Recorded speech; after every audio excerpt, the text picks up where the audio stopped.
Ooh, that could hurt. Monica, do something quick. Come on, use the power of the tism.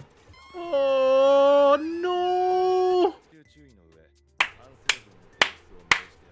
I love it when a good little gets punished. Now, JJK fans aren't ready to have this conversation, but if we unironically took Monica from Secrets of the Silent Witch, threw her up against someone like Sukuna or any of the JJK characters, we all collectively should know that they would all be bowing down in awe of her autistic Riz, because she is so overpowered with pure adorable energy that everyone would just say, you know what, you are indeed our queen. Would she pass out from the embarrassment? Absolutely, but they would wait for her to wake up because she's just that strong of a best girl. Drop a like, show your support. Subscribe if you're new around here. Patreon is where you can catch all my full live reactions and other exclusives. So, I love her. I legitimately believe she is my favorite female lead. Like, male lead is still up in the air for me. I'm still humming and hawing, but I don't think anyone's going to come close to Monica's Riz. I mean, we've seen a lot of socially awkward characters, but there's something special about how they allow her to both come out of her shell in such a believable way, shrink back in like a turtle refusing to come out, and everything in between. The idea that as soon as she's like, numbers. Like, the only way that got better is if you brought out the model trains at that point. But the idea of numbers, and if the whiteboard is getting used, you know she's going to talk your ear off. But anything else, she's stuttering and stammering and she's shaking in her boots. With episode 2 as an example, I really thought we were building into the flower pot being a freak accident. Like, that's the vibe I got. No, it turns out that that was someone trying to kill. So how do we discover? Super simple Sherlock Holmes answer. It was a twofold thing. One, there was a flower pot upside down, meaning the character who pushed the pot, because there's such large like walls to prevent, I guess, jumpers, meaning they would have to be relatively the same, if not shorter height than her. Also, these rooms can only be accessed if you have permission, so you have to sign the room out, right? So it was pretty easy for her to figure out who did it. But, you know, most people aren't going to think of those little things. Like if I saw a pot upside down, it's possible I might have made the connection, but yeah, for the most part, most people wouldn't. The idea of there being this giant conspiracy. We see the vice president multiple points in this episode, like, almost feel brainwashed. Like, as he's approaching the truth, he, like, forgets why he's doing things and then stops. He calls it to the name of the teacher that he was going to see, who apparently is the one who helps review the records. Not going to be surprised if he's involved in this, and maybe the reason a lot of the numbers were wrong before Monica's involvement was because of tampering. We'll see. But either way, it's like you have the basis of a story, of, like, the episode structure, right? But the reason it's so much more fun than just a murder mystery whodunit, it's because of her energy.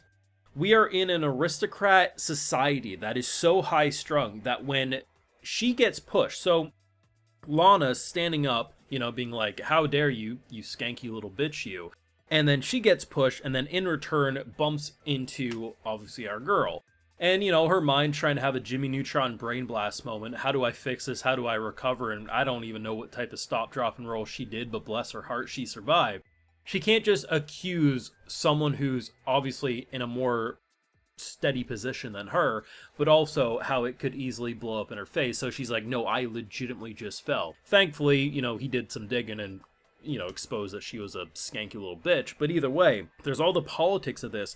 But it's the way she interacts with everything. We start this episode with her saying, I want to go back to my hut. And we end this episode with her screaming, I want to go back to my hut. It reminds me of Shrek, when he's like, I just want to go back to my swamp, damn it. These people piss me off. Just rather than an angry ogre, it's an adorable cinnamon roll who's stammering and stuttering her way right to the bank of just adorableness.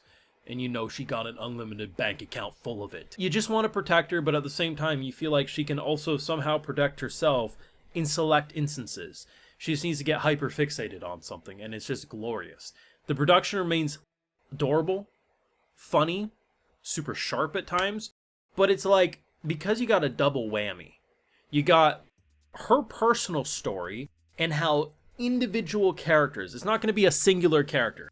Lana's not going to be the only reason she opens up. It will be a part of it. The vice president will be a part of it. Everyone's going to be like, there's probably going to be like 12 characters that really help her excel into being able to interact a lot easier. She will remain her person. She will remain to enjoy solitude, but she's clearly going to be able to be more extroverted as the series goes on. We're already seeing a night and day difference from episode 1 till now. However, you have all that stuff. You also have the Prince story and, you know, the vice, you have the student council president story and everything like that, and political assassinations and everything else that's going on there. It's a very fun, thought-provoking show with some great comedy. But yeah, my personal favorite points of the show is the fact that it feels so nice that they're writing such a socially awkward character. While there's gimmicks about it, her actual core character and how she responds to things feels very believable. The idea that she's like, oh, you want me to talk about numbers? You bet your sweet ass I will. Like, that's just comfy for her. She's been yearning for the thought of a math textbook, damn it. The idea that the conversation when the vice president is, you know, teaching her about the books and stuff, or at least how to do the job, because obviously she knows how to do the numbers, as seen by her correcting 5 years of mistakes in 2 hours. Jesus. The idea that it's a very different interaction than that of Lana as an example, but they both are very clearly helping her break out of her shell and fit in ways she probably thought she never could. My favorite example is the idea of the hair. So in episode 2, she did her hair up in this cute little style. And after basically saying, you know, thank you for, you know, helping me and sorry for everything that happened, she's like, oh, you know, well, your hair's messy. I suppose I can do it again. It's not like the tsundere mean thing. She's too embarrassed to say, I like you fixing my hair. And she's too embarrassed to say, I want to fix your hair.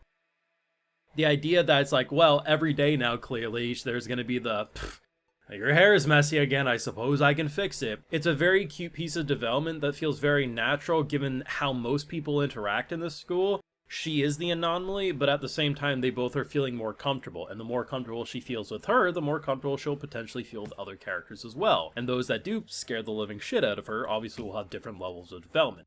Either way, it's great character development for someone who's super awkward and doesn't understand social situations the same way you or I might. And it's really great to see how she's opening up on top of that political mystery that's really engaging so far. This is a great show. It is remaining 10 out of 10. It's one of my personal favorites to talk about, and I just want to protect her so much, but at the same time, her adorableness could probably protect herself. You could fire a nuke at her, and the nuke would just blush and just say, you know what? I don't want to explode anymore. Let me know your thoughts down below. Drop a like if you enjoyed, subscribe if you're around here, ring that bell, stay up to date on everything I upload. Of course, Patreon is where you're going to see all my full live reactions and other exclusives like, hey, I give video shout out to every single one of my patrons. So today we got Himi Meow Toga, Misto Dreamer, Kusho, Sebastian Price, Jewel, Akado, James, Aris Cotres, and we also have Amy. So I appreciate the support, everyone. Please take care. Y'all have a good one.